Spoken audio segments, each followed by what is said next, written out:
Hello everybody, my name is Morgan Gunther and I'm a computer technician here at Avalon Central. I'd like to talk to you today about improving our technology plan. Some of the reasons why I think it's necessary is that currently our plan is from 2007, which would make it 7 years old, and it was a 5-year plan. Many of our machines here at school are very clunky and very outdated, and they currently run Windows XP, which is not supported by Microsoft anymore, which means that we can no longer get virus protection and no longer get support from Microsoft on them. Also, our system specifications are much lower than what is required by a lot of what our students use, including Microsoft Office, Project Leadway systems, and Adobe Creative Suite. So here are a couple pictures of our machines around school. As you can see, they take up a lot of space, and a few of them are very outdated. Even the more modern systems take up a lot more space than we feel they should. So as we look at our current requirements, we need to at least have Windows XP operating system, a minimum of 40 gigabyte hard drive, a minimum 850 megahertz processor, and a minimum of 500 megabyte RAM per system. If you have a look here at some of the requirements of the more popular computer programs, including Microsoft Office, Project Leadway, and Adobe Creative Suite, you can see that our systems are just not up to where they should be to run these programs that are used most often here at school. You can see that across the processor, ours are much lower than where they need to be. Along with the RAM, we have about a quarter of what is necessary to run Microsoft Office. Hard drive space isn't necessarily as big of an issue, except for the Project Leadway systems, which require a minimum of a 500 gigabyte hard drive. And again, the operating system, all of them require Windows 7 or greater, where Microsoft Office and Adobe Creative Suite can also run on Mac programs, which we currently do not have here at school. So again, if we look at our current requirements, these just are not cutting it.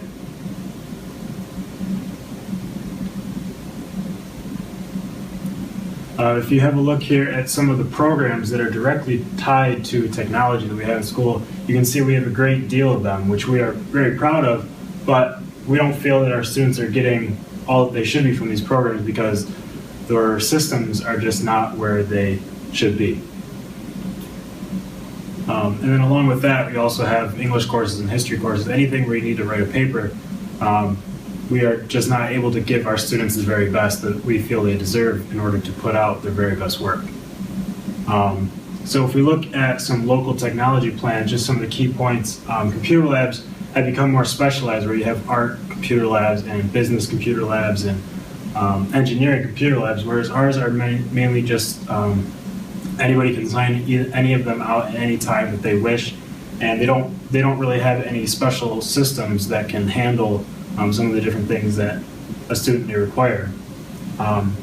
Many schools around the area are beginning to use Google Email for all of their district emails, including staff and students.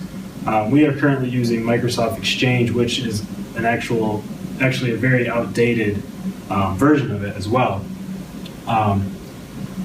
Schools around the area have introduced Chromebooks to their district, and they will have Chromebook carts that teachers can sign out and bring to their room, as opposed to taking their entire class to a computer lab. Some teachers are even accepting work electronically now that they have those Chromebooks that they can share easily through the Google Docs system, and we feel that we can start to do that. So if we look at how to fix our plan, the initial thing is to increase the minimum system requirements. That is the hugest deal with our plan right now. This is just very, very outdated. Another thing we'd like to do is replace the student computers with Chromebooks or iPads in the classrooms. Our current systems take up a lot of space, and it's space that is very, very valuable in our district because we're increasing the class size and decreasing the amount of faculty members. We'd like to add powerful desktop computers into designated computer labs for engineering and art classes, those that can handle those higher level applications. Another thing we'd like to do is increase the use of technology in the classroom, and this can only be accomplished once we update the systems, because right now our teachers are not able to use technology as much as we feel they should because their systems are just not where they need to be. We'd like to also look at introducing new classroom technologies that we currently do not have here. In order to do that, we need to provide extra staff development. Right now we have maybe 1 or 2 conference days where we will have certain workshops, but it's not really enough, as I've seen going around the school, that we're just not using the technology that we have. Another thing we'd like to do is install new wireless access points. We currently have 24 throughout the whole district, which breaks down to 8 per building, which we feel is just not providing enough wireless speed for our students and staff. So we'd like to install 30 new access points. We'd like to do 6 a year. We're not going to install all 30 at once, so we'll spread that out over the course of the new plan. Again, we'd like to increase the use of smart technologies in the classrooms. We have a great deal of smart boards. We were able to adapt that system very early on, but right now it's being underutilized, and we'd like to ramp that up a bit. In order to do that, we need to go back to that extra staff development, because a lot of the staff members just simply don't know full capabilities of these smart board systems. We'd like to explore the use of student response systems, and there's a couple of ways you can do this. There are remotes that students will be issued, and they can be used for quick quizzes at the beginning of class, and various games and whatever else that could aid the student's education, as well as it could replace seemingly the attendance system, as each student would have their own. As they came in and signed in with their clicker, they would know that teachers would know that they are present. And that doesn't even necessarily have to be through a remote system such as the iClicker. There are also applications that can be installed onto iOS devices and also the Google Chromebook systems that would accomplish the same goal. We would also like to encourage the use of podcasting and video projects in the classroom, because we feel that those aid a great deal in students' learning, as they're not what they're typically used to doing. So we look at a comparison of the different types of student workstations. Our current student computers have a starting cost of $1,200, whereas we have the Chromebook and iPad, which start at $249 and $399 respectively. And with the last two, we would be eligible to get volume education pricing, which would bring the price of those down. In terms of mobility, our current student computers are not mobile whatsoever. They are desktop systems that take up a lot of space. With the Chromebook and iPad, they are mobile. Students would be able to work from their own desk. They wouldn't have to go anywhere, which would increase productivity. As far as capability, all of our systems are capable to run things such as word processing, PowerPoint presentations, spreadsheets. They are able to access the internet to do research and such, as well as printing. In terms of power, our current systems, as I said before, have the Windows XP operating system, a slower processor, slower RAM, and a much smaller hard drive. With the Chromebook and iPad, the operating systems are more up to date. The processors are actually better than our current desktop computers. The RAM is increased as well, and as far as the hard drive goes, there actually is no hard drive. It's a flash drive, which would be much faster and more responsive for these programs. In addition to the onboard storage, there's also cloud storage that we would be able to access. So as we look at the Chromebook and iPad, you can see that both require an internet account, which would be issued to students and teachers.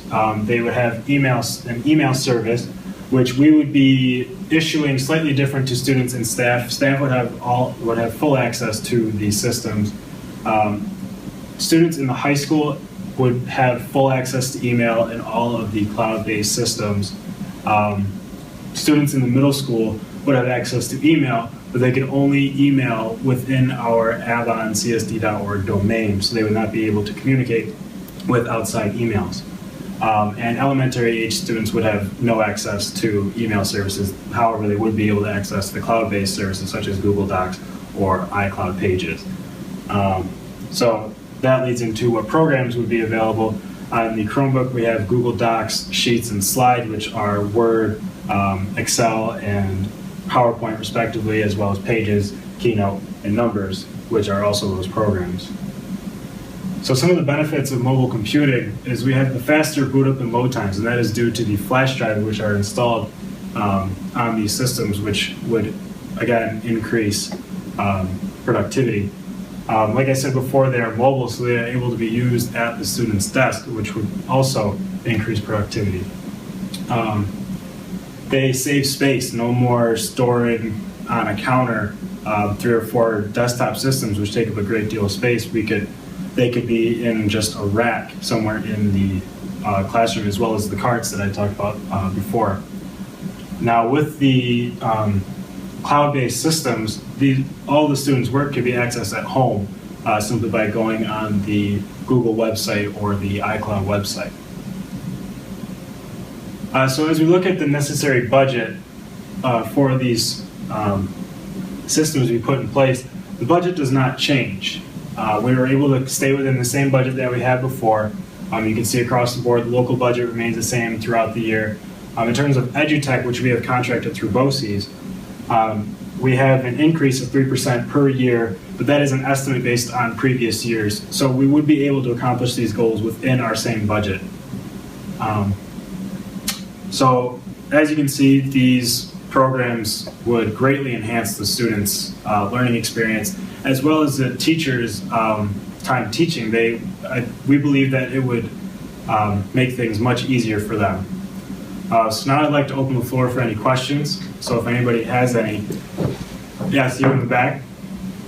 Yes. When will the installation be completed?